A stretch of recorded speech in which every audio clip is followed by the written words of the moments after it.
ఓం శ్రీ గురుభ్యో నమ. ఓం శ్రీ మాత్రే నమ. చాతుర్గ్రహ కూటమి మకర రాశిలో 4 గ్రహాల యొక్క సంచారం. అందులో ప్రత్యేకంగా ప్రధానంగా రవి బుధుల యొక్క కలయిక, శుక్రకుజుల యొక్క కలయిక. అంటే 4 గ్రహాలు మకర రాశిలో జనవరి 18వ తారీఖు నుంచి ఫిబ్రవరి 3వ తారీఖు వరకు శనిక్షేత్రంలో 4 గ్రహాల యొక్క కలయిక ఏ విధంగా ఉండబోతుంది అంటే, ప్రధానంగా మకరం అనేది కుజుడికి ఉచ్చస్థానం, శుక్రకుజులు సములు, అలానే రవి బుధులు సములవుతారు. అంటే ఈ 4 గ్రహాలు కూడా శుక్రకుజులు ఎంతైతే సమత్వంలో ఉంటారో రవి బుధులు కూడా మిత్రులు అవుతారు.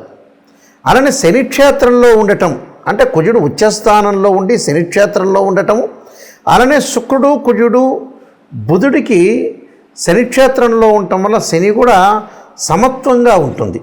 అంటే శనికి ఈ 3 గ్రహాలు శుక్రుడు కుజుడు బుధుడు సమత్వంగా ఉంటుంది.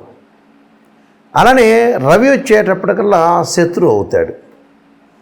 చాతుర్గ్రహ కూటమి 4 గ్రహాలు మకర రాశిలో సంచారం చేయటం వల్ల 12 రాశుల వాళ్ళకి ఎలాంటి ఫలితాలు జరగబోతున్నాయి, మరి ఎలాంటి ఫలితాలు మరి జరగబోతున్నాయి, మనకి ఎంత మంచి ఫలితాలు వస్తున్నాయా, చెడ్డ ఫలితాలు వస్తున్నాయా, కొంతమందికి మిశ్రమైన ఫలితాలు వస్తారు. ఇవన్నీ కూడా గోచారరీత్యా చెప్పబడే ఫలితాలు అంటారు.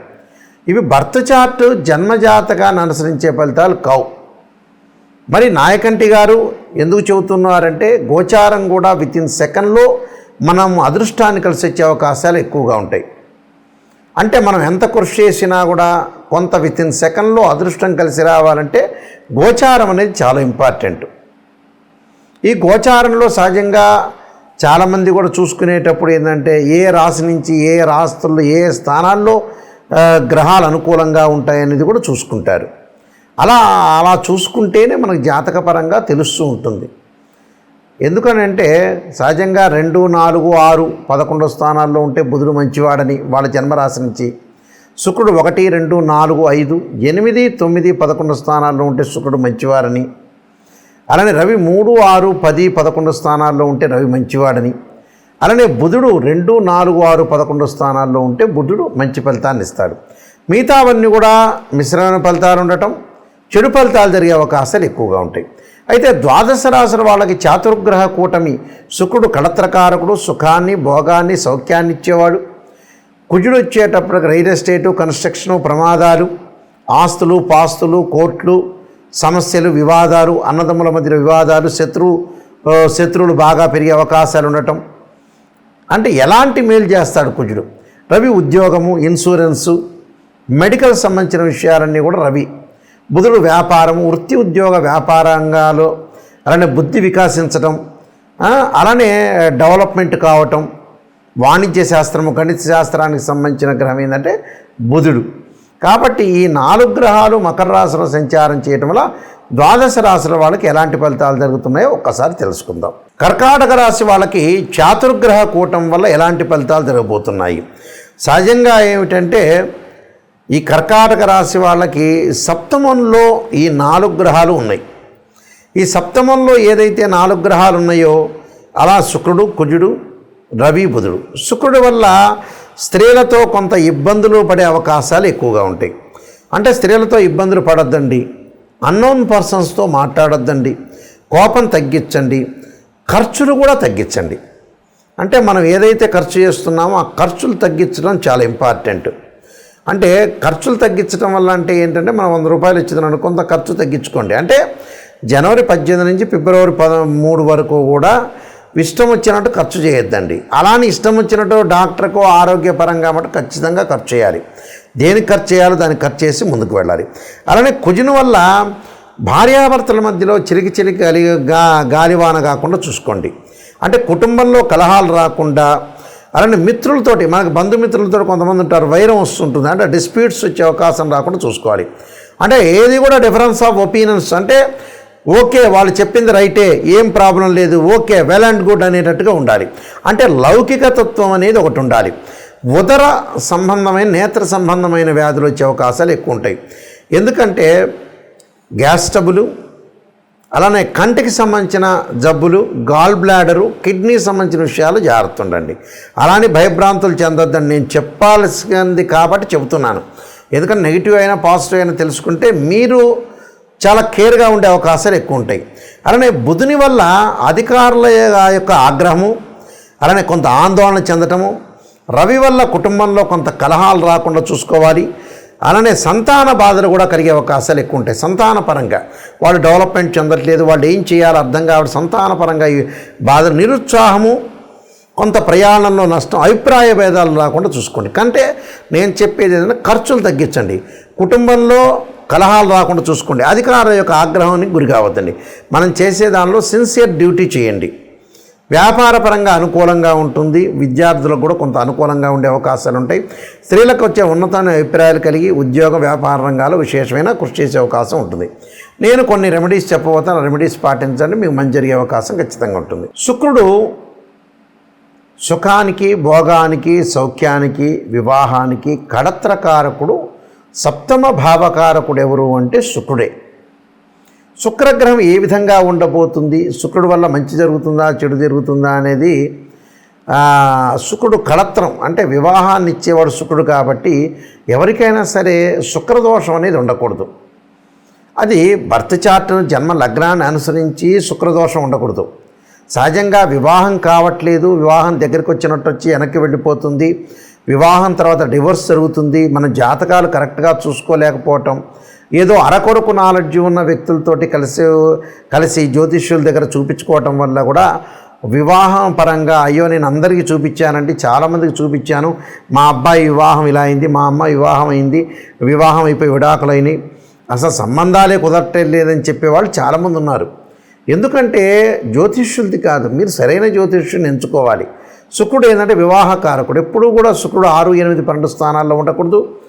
శుక్రుడు అశ్విని, మఖ, మూల, ఆరుద్ర, స్వాతి, శతభిషము, అలానే ప్రత్యేకంగా పుష్యమి, అనురాధ, ఉత్తరాభాద్ర నక్షత్రంలో ఉండకూడదు. మృగశిర, చిత్త, ధనిష్ట నక్షత్రంలో ఉండకూడదు.